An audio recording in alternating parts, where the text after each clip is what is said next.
Yesterday we looked at something of the women's fashion. Today it's the men's turn.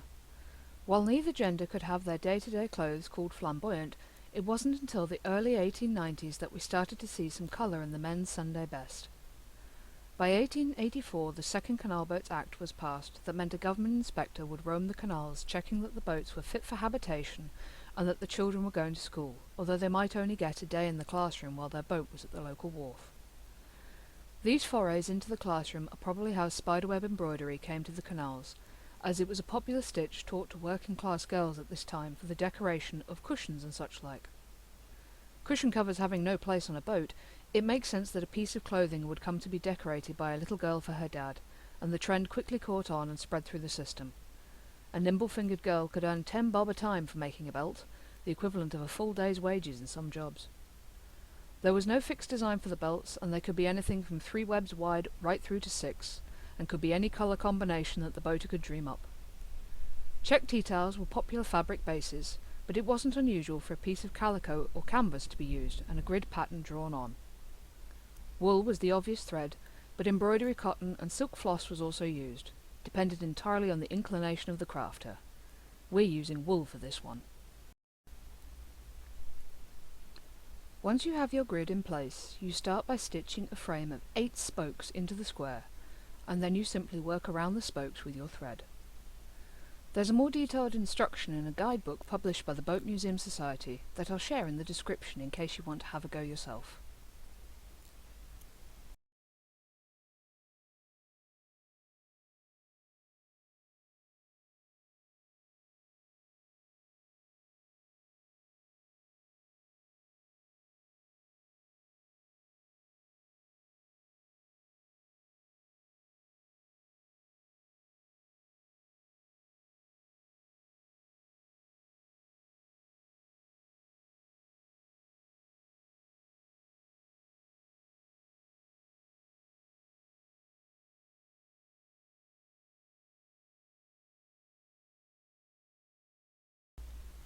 The belt itself was not for holding your trousers up.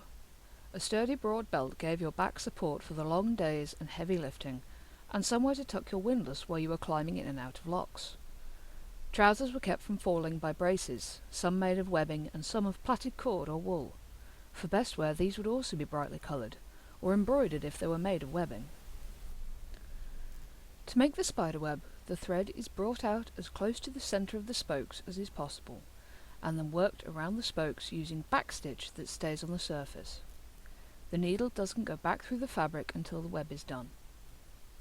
These webs used about 3 feet of wool each.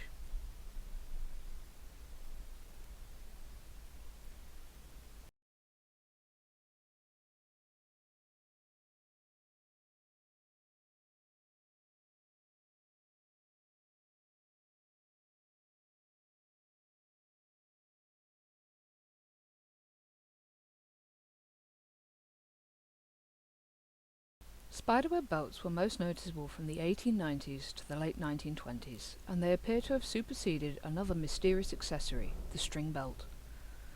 Elderly boaters mentioned them as a fashion of their fathers and grandfathers, but no other details were told and no examples survive. It's most likely that these were something halfway between the rope artwork that the sailors produced and of macrame, which enjoyed a good 50 years or more as a Victorian craze. They probably looked something a bit like this.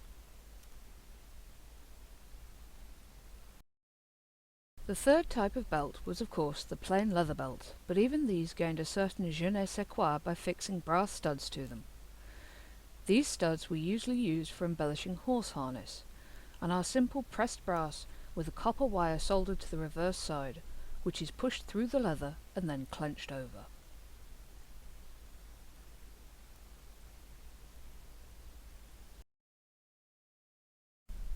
When all the squares have been filled, the spare fabric is trimmed off, leaving enough material to stitch over the back, covering the mess on the underside of the work. Finally, brass buckles are added and the belt is complete. This particular belt took about 130 yards of wool and took around 22 hours to embroider. Tommy and I hope you've enjoyed this video and that you'll join us again tomorrow to explore some more of the arts and crafts of our canal home. Thank you for watching and see you again soon.